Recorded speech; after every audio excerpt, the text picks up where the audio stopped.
इच्छा नसताना राजला आपल्या वडिलांच्या बिझनेसला जॉईन करावे लागले होते. वडील विक्रम रॉय पुण्यातील प्रसिद्ध बिझनेसमॅन म्हटल्यावर काही सांगायला नको. पिकनिक, मित्रांसोबत पार्टी आणि नको नको ती व्यसने. ही बाब ज्यावेळी वडील विक्रम रॉय यांच्या लक्षात आली, त्यांनी ऑफिस जॉईन करण्याचे बंधन घातले. राजच्या मते जगात जर कोणती बोरिंग जागा असेल तर ते वडिलांचे ऑफिस. त्याला ऑफिस जॉईन करणे मान्य नव्हते. आई परिणिती रॉयने ज्यावेळी त्याला शपथ घातली, नाईलाजाखातर त्याला ऑफिस जॉईन करावे लागले. काही म्हणा, कुत्र्याचे शेपूट कधी सरळ होते का? इथेही ऑफिस जॉईन केले, मात्र ना कामात ध्यान ना मन. राजच्या सोबत त्यांच्या मित्राने शिवाने सुद्धा ऑफिस जॉईन केले. थोडक्यात शिवाबद्दल सांगायचे तर शिवा त्यांचा ड्रायव्हर शंकर यांचा मुलगा. लहानाचा मोठा तो विक्रम रॉय यांच्या घरीच झाला. त्यावेळी विक्रम रॉय यांना काही केल्या मुलं झाले नव्हते. त्यांनी शिवालाच आपला मुलगा मानला होता. त्याचे शिक्षण आणि सर्व जबाबदारी स्वीकारली होती. काही वर्षांनी मग त्यांना अपत्य झाले. शिवा आणि राज यांनी त्यांच्या ऑफिसमध्येही कारनामे सुरू केले. मुलींची छेड, लपून छपून स्मोकिंग, सर्व काही सुरूच होते. विक्रम रॉय यांना त्यांची सर्व कल्पना होती, पण ते खुश होते. निदान राज आणि शिवाने ऑफिस तरी जॉईन केले होते. एके दिवशी शिवा आणि राज नेहमीप्रमाणे ऑफिसला जाण्यास निघाले. त्यावेळी त्यांना रस्त्याच्या सिग्नलवर एक मुलगी दिसली, ॲक्टिवावर. त्या मुलीच्या सभोवती सर्व सिग्नलवरील मुले जमा होते. ती मुलगी एका करून सर्वांना चॉकलेट वाटत होती. थोडे नवल वाटले त्यांना. आजही अशी लोक आहेत समाजात म्हणून. त्या मुलीने ॲक्टिवावर असल्या कारणाने तोंडाला पूर्ण स्कार्फ बांधले होते, त्यामुळे दोघेही तिचा चेहरा पाहू शकत नव्हते. पण त्या मुलीचा साधा आणि सुंदर पेहराव व अनाथ मुलांसाठी प्रेम कुतूहल पाहून त्यांना तिचा चेहरा पाहण्याची इच्छा झाली. कित्येकदा ती मुलगी त्यांच्या वेळेनुसार सिग्नलवर यायची, मुलांना चॉकलेट देऊन निघून जायची, पण दुर्दैवी तिचा स्कार्फमुळे त्यांना तिला पाहता येत नव्हते. राजला त्या स्कार्फच्या पलीकडे चेहरा पाहण्याची तीव्र इच्छा होती. त्या खातर त्याने तिच्या ऑफिसचाही पाठलाग केला, मात्र शक्य झाले नाही. उलट उशिरा ऑफिसमध्ये पोहोचल्याने वडील विक्रम यांची बोलणी खावी लागली. शिवाने एक दिवस राजला एक आयडिया सांगितली. तिचा चेहरा पाहण्याची आयडिया तशी चांगली होती, पण फूस झाली. एक मात्र अखेर त्या अनोळखी चेहऱ्याचे नाव तरी कळले त्यांना, काव्या सावंत. आयडिया त्यांची म्हणजे तिच्या गाडीच्या नंबरने ऑनलाईन सर्च करून तिचे नाव जाणून घ्यायचे. मग सोशल मीडियावर तिचे नाव सर्च करून चेहरा पाहण्याचे. तिथे तिचे सोशल अकाउंट तर मिळालं, पण त्यात तिचा चेहरा नव्हता. त्या सर्व अनाथ मुलांचे फोटो, बरेच सुविचार आणि तिच्या कविता. तसे पाहिले तर तिच्या कविता आणि सुविचार कुणालाही आवडतील असे होते. लागलीच राजने तिला फ्रेंड रिक्वेस्ट पाठवली आणि मेसेज ही हाय. त्या हायला हॅलो असा रिप्लाय आलाच नव्हता. शिवा त्यामुळे राजची नेहमीच मस्करी करायचा आणि एक दिवशी त्यांची मस्करी बंद झाली. हॅलो हाऊ आर यू काव्याकडून रिप्लाय आला होता, पण चुकीच्या वेळी. त्यावेळी राज, शिवा आणि त्यांचे वडील विक्रम रॉय क्लायंटसोबत मोठ्या मीटिंगमध्ये होते. राज त्या मेसेजने भान विसरला आणि त्या हॅलो रिप्लायवर चॅटिंग करू लागला. ही बाबा वडील विक्रम यांनी नोटीस केले. एक दोनदा अटेन्शनसाठी त्यांनी राजला मार्कसुद्धा केलं, पण राजच्या चॅटिंगमध्ये बुडाला होता. राजचा हाय आणि काव्याच्या हॅलोने झालेली सुरुवात आता नेहमीच्या चॅटिंगवर येऊन ठेपली होती. राज तिला चेहरा दाखवण्याचा खूप आग्रह करत होता, पण काव्या त्याला तयार नव्हती. कित्येकदा राजने तिचा मोबाईल नंबर जाणून घेण्याचा प्रयत्न केला, पण असफल ठरला प्रयत्न. अखेर एक दिवशी राजने त्यांचा मोबाईल नंबर सेंड केला आणि चॅटिंग बंद केली. 3 ते 4 दिवस काव्याकडून काहीच रिप्लाय आला नाही ना. राजने पुन्हा मेसेज करण्याचे धाडस केले. शिवा ह्या वेळेला राजची मस्करी करत होता. त्यांचे ह्याच विषयावर संभाषण चालू असताना राजचा मोबाईल वाजला. समोर काव्या होती. तिचा आवाज, बोलण्याचा अंदाज, सर्व काही ऐकून राज स्तब्ध झाला आणि जास्तच उत्साहित झाला. त्या गोड आवाजाच्या मागील चेहरा जाणून घेण्यासाठी चॅटिंगवरून आता त्यांचे फोनवर नेहमीचे संभाषण सुरू झाले. राज तिला नेहमी भेटण्यासाठी आग्रह करत होता, पण तिचा कायमचा नकार. राजने कधीच तिला त्यांच्या श्रीमंतीबद्दल सांगितले नाही. काव्या एक गरीब अनाथ मुलगी. तिच्या आई वडिलांचे निधन 6 वर्षाआधी झाले होते. ती तिच्या आजीसोबत राहत होती. जसे तसे नोकरी करून ती तिचा उदरनिर्वाह करत होती. अनाथ असल्यामुळे तिला अनाथ मुलांचा लळा होता हे राजच्या लक्षात आले. अखेर एक दिवस काव्याने त्यांच्यासोबत कॉफीसाठी होकार दिला. फोटो पाहण्यापेक्षा प्रत्यक्षात भेटणे तिने पसंत होते. तिने सॅटरडेला भेटायचे ठरवले. संध्याकाळी 5:30.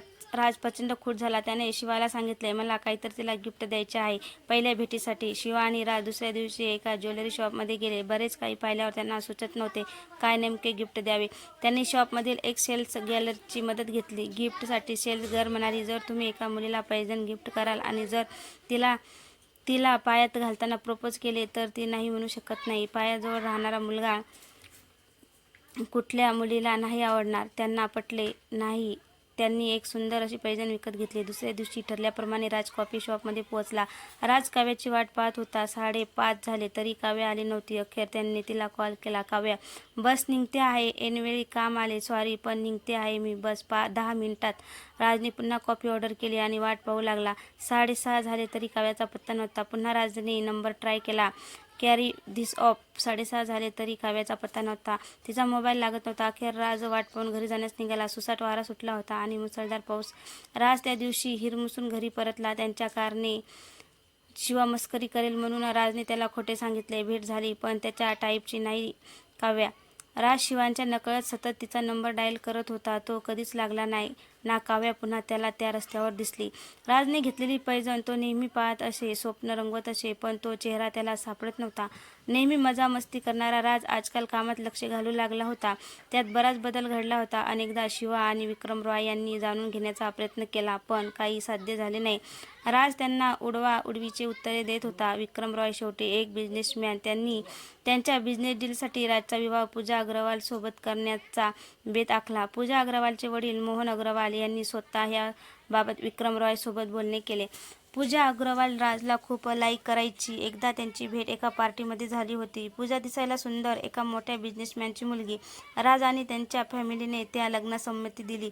खरा फायदा होणार होता विक्रम रॉय यांना, कारण तो विवाह म्हणजे एक बिझनेस डील होती.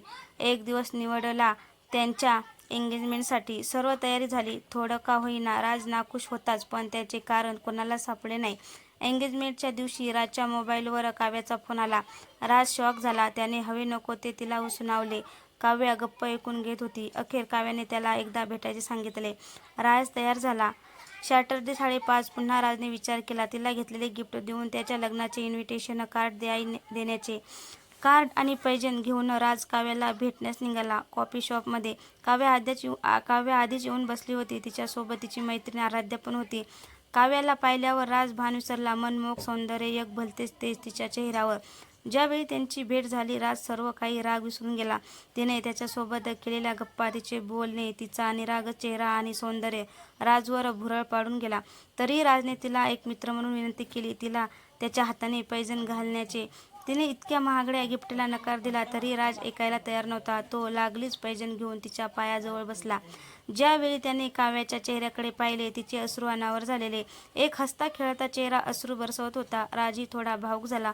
ज्यावेळी राज तिच्या पायात पैंजण घालण्यास गेला त्यावेळी त्यांच्या लक्षात आले ती दोन्ही पायाने अपंग आहे. त्या पैंजणला चेहरा सापडला होता पण पाय नाही. आराध्या काव्याची मैत्रीण त्यावेळी राजला सांगू लागली. काव्या भेटण्यासाठी निघाली होती त्यावेळी तिची स्कूटी पावसात भिजल्या कारणाने सुरू होत नव्हती. अखेर आराध्याची स्कूटी घेऊन निघाली. अचानक आलेल्या पावसामुळे तिचा मोबाईलही बंद झाला होता. मुसळधार पावसात ज्यावेळी ती कॅफेकडे येत होती भरपूर ट्रॅफिक होती. राजला भेटण्यासाठी तिने रॉंग साईड घेतला. अचानक एक कारने तिला धडक दिली आणि कार काव्याच्या पायावरून गेली. राज आता पहिल्यापेक्षा मोठ्या संकटात होता. त्याला तो दिवस आठवू लागला. त्या दिवशी ज्यावेळी तो घरी निघाला मुसळधार पाऊस होता आणि त्या पावसात अचानक समोरून आलेल्या स्कूटीला राजने धडक दिली होती. पोलीस केस आणि कंप्लेंटपासून वाचण्यासाठी त्याने पळ काढला होता. काव्या खूपच आकसाबोक्षी रडत होती. ती रडत त्याला म्हणाली, चुकी माझी होती. तुला भेटण्यासाठी मी रॉंग साईड होती. पण तो जर थांबला असता तर निदान मला अपंगत्व तरी आले नसते. राजला काही सुचत नव्हते. जर सांगितले तर कायमची मैत्रीही गमावेन या भीतीने त्याने ते रहस्य त्यांच्या मनातच पुरून ठेवले. तो भावुक झाला आणि त्याने काव्याला काही विचार न करता प्रपोज केला. काव्याला काही न विचारता तिला प्रपोज केला. तिला लग्नाची मागणी घातली. काव्याने ती मागणी मान्य नाही केली कारण तिला त्याच्या आयुष्यात ओझे नव्हते व्हायचे. बराच आग्रह करूनही तो काव्याला तयार करू शकला नाही. ज्यावेळी राज घरी परतला त्याला रात्रभर झोप नाही लागली. त्याच्याकडून नकळत झालेल्या अपराधाची एक गरीब मुलगी शिकार झाली होती. तो काही करून काव्याला लग्नास तयार करण्याचा प्रयत्न करत होता पण काव्या तयार नव्हती. अखेर राजने काव्याच्या घरी जाऊन तिच्या आजीची भेट घेतली. काव्याला सर्व ऐश आराम देण्याचे आश्वासन दिले. आजी तयार होती कारण तिला पण कोणीतरी असाच हवा होता काव्यासाठी. पण काव्या अजून तयार नव्हती. तिच्या मनात राहिलेला एक प्रश्न राजचे कुटुंब तिला स्वीकारतील की नाही. राजने ज्यावेळी त्याच्या आईवडिलांसोबत विचार मांडला त्यावेळी घरात एक मोठा संघर्ष झाला. वडील त्यांच्या प्रेमाला मूर्खपणा म्हणू लागले. आई त्यांची हतबल होती. अखेर त्याने टोकाचे पाऊल उचलले. तो सर्व सोडून निघाला काव्याकडे.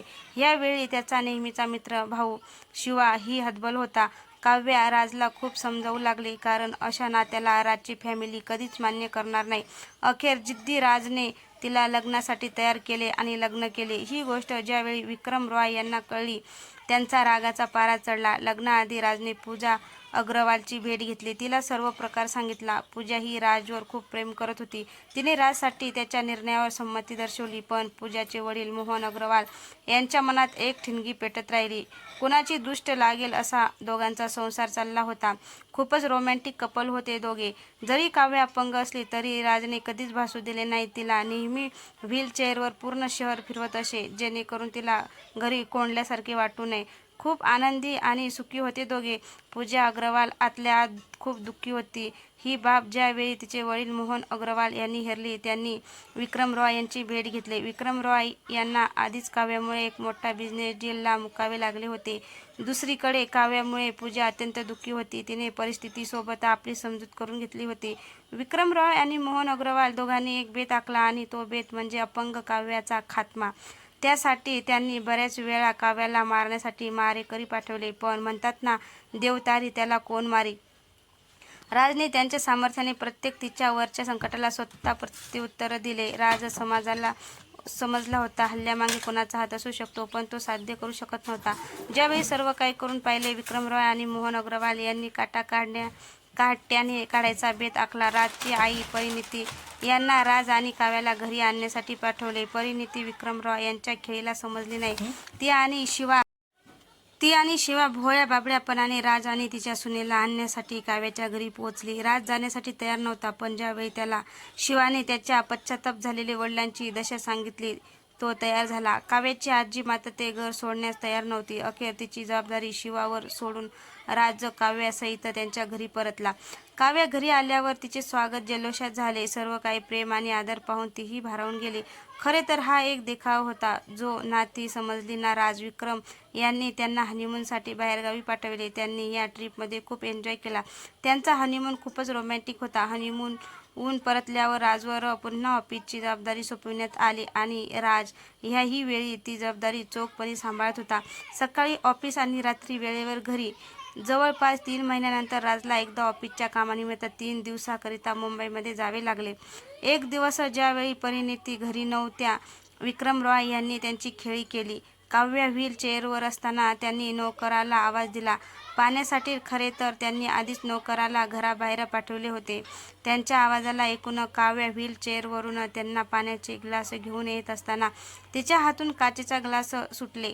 विक्रम रॉय यांनी त्यावेळी तिला सांगितले, जसे हे ग्लास तुटले दिसते आणि ऐकू आले तसे माझ्या मुलांचे राजचे मन नेहमी तुटते, पण ते तिला ऐकू येत नाही, दिसत नाही. मी एक बाप म्हणून ते जाणवू शकतो. तो एकट्यात किती रडतो, दुःखी असतो. तुला नाही दिसत. पतीची सेवा हे तुझ्या नशिबी नाही. उलट पतीला तुझी सेवा करावी लागत आहे.